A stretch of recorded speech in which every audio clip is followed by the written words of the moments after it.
Hi, so today Melissa and I are going to demonstrate how to install a spotted lanternfly egg mass lampshade trap.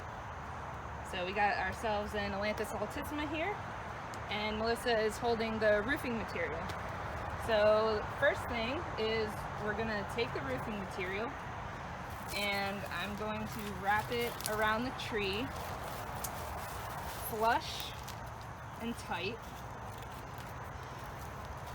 And then I'm going to make a small mark when it overlaps about 1 inch with the box cutter here. Alright, and then I'm going to take this roofing material, I'm going to lay it on the ground and cut it at the notch that I chose. And we're going to make a straight cut. Watch your fingers. Straight as possible. Okay. And we never take the backing off of this. We always keep the backing on because it helps with moisture.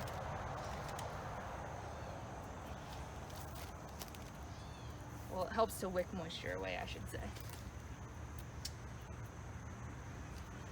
So we have our staple gun. Now we're gonna wrap it.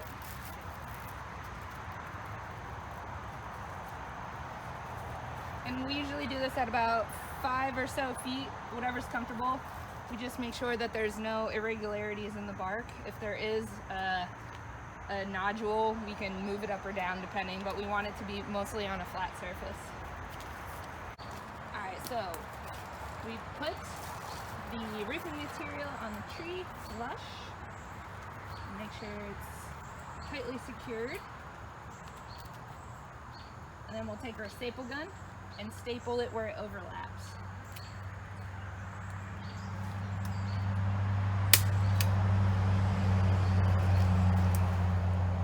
And I'm gonna staple it 4 or 5 times. I think 4 will be fine for this. Okay. And then after that, thank you, we're gonna take the zip ties that we have here and we're gonna zip tie it to the bottom. And this helps cinch it off at the bottom so nothing crawls up inside of it.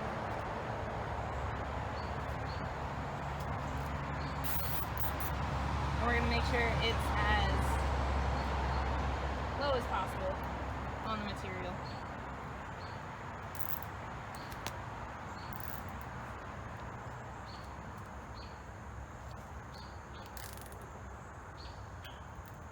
Alright, and then Melissa has some snips and she's going to cut off the little tails.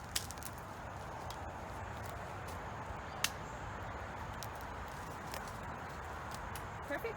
The next step is we take our batting material and I'm just going to wrap it around to figure out how much I'll need. So I overlap it slightly, find that spot, and this stuff is easy to just tear with your hands.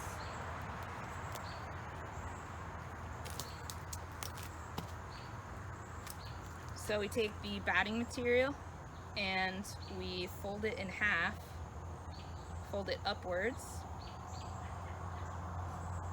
and then we place it right above the roofing material. And I'm going to hold it and Melissa is going to secure zip ties around the middle of the material.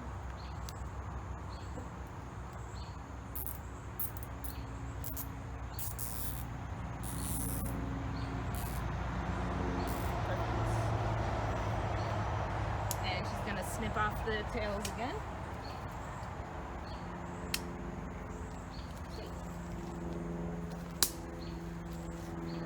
Now it comes time for the outer portion, the lampshade trap. So this time we're going to keep the material with this white coating facing outwards. And we're going to wrap it around and we're going to use more material on this outer portion.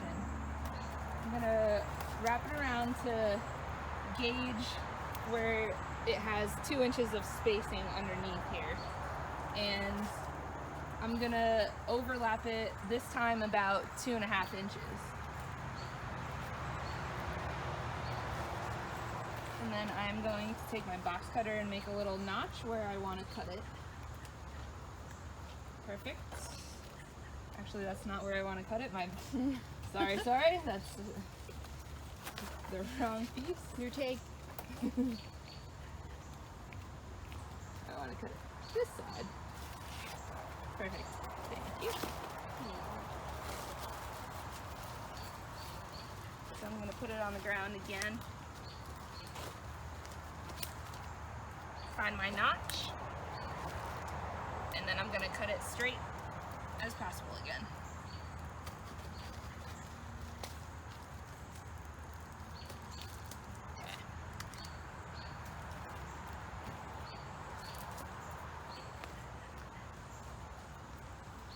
Okay, now I'm going to take it. Oh, there's a couple ants. Get out of there. Alright. So we're going to wrap the lampshade portion around the tree. And I want to just make sure that there's going to be space underneath for the bugs to crawl up. Alright, so this looks like it's going to be perfect. I'm going to grab my staple gun. And I'm going to put it about 1 inch above the batting material. And then I'm going to staple it where it overlaps. Okay. And now I'm going to continue stapling it around. I'll start with one at each direction.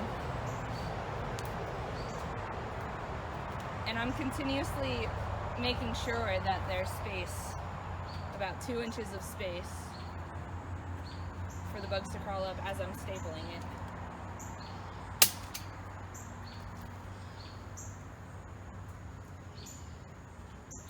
I'm going to do one more here.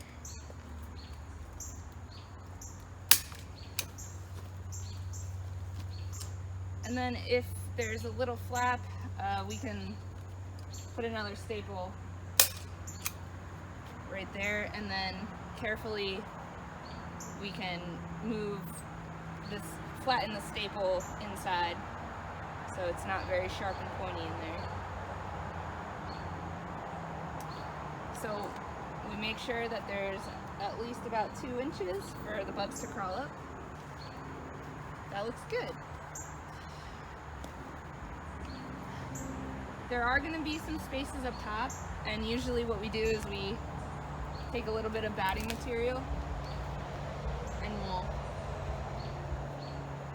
fill the holes with batting material.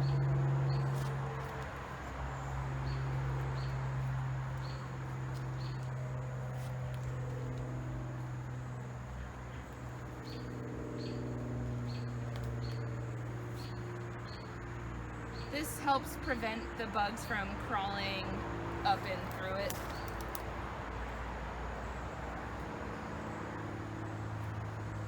And there we have it. There's our lampshade trap. If you are going to be using this trap for scientific research, if you plan on collecting the egg masses from it, we do recommend one extra step. And that extra step involves placing a tarp over it. So I pre-cut this tarp. It's about a 5-inch tarp. And what we recommend doing is placing the tarp above the trap and draping over the top of the lampshade portion. And getting it as flush as possible to the tree. Actually, I'm going to flip this upside down. That's a little better.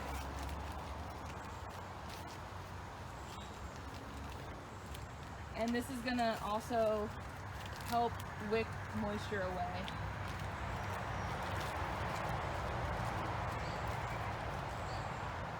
And I'm gonna cut it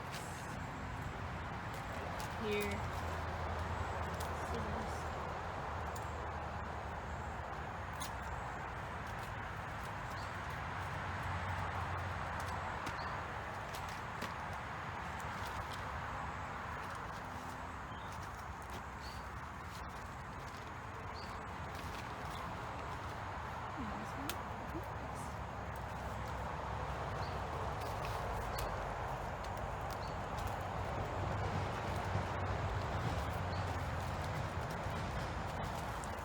I'm going to do my best to get this flush on the tree so that when it does rain, the moisture will fall over the tarp and over the trap and not inside the trap.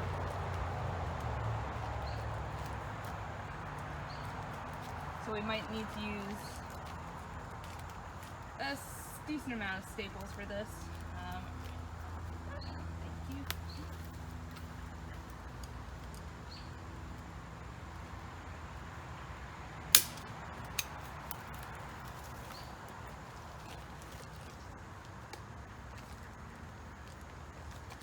We can kind of make folds and get it as flush to the tree as possible.